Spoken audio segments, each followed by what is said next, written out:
Ya, nah, saudara, ada sesuatu yang sangat lucu di sini. Kalau saudara perhatikan di YouTube, Patrice Allegro ini sedang sahut-sahutan dengan pendeta MYM ya, dan mereka sahut-sahutan secara khusus tentang the Immaculate Conception of Mary. Jadi Maria itu bukan hanya tidak berbuat dosa, tapi juga dilahirkan tanpa dosa asal.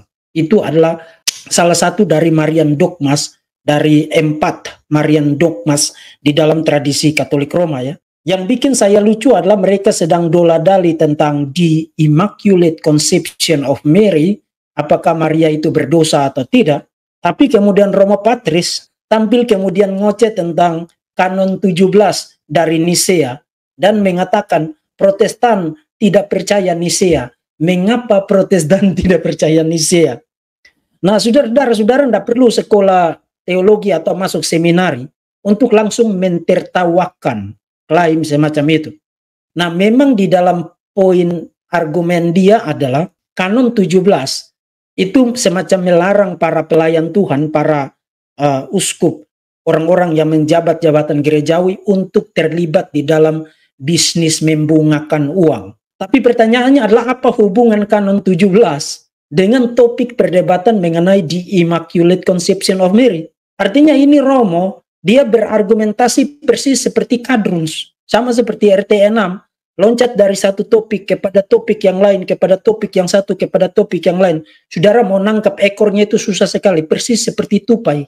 Orang berargumentasi dengan gaya tupai. Begitu you hajar dia di sini, dia udah terpojok, dia loncat ke dahan yang situ. Begitu you tembak dia di situ, dia sudah melintang pukang, dia loncat lagi ke dahan situ. Tidak stick, tidak stay kepada topik yang sedang diperdebatkan atau yang sedang didiskusikan. Nah, ini membuat saya betul-betul mempertanyakan, ini orang benar-benar dia studi atau waktu dia studi dia jatuh di kamar mandi lalu kepalanya kebentur tembok. Jadi belum sembuh-sembuh. Nah, itu tidak dimaksudkan untuk ad hominem ya. Tapi itu pertanyaan yang natural.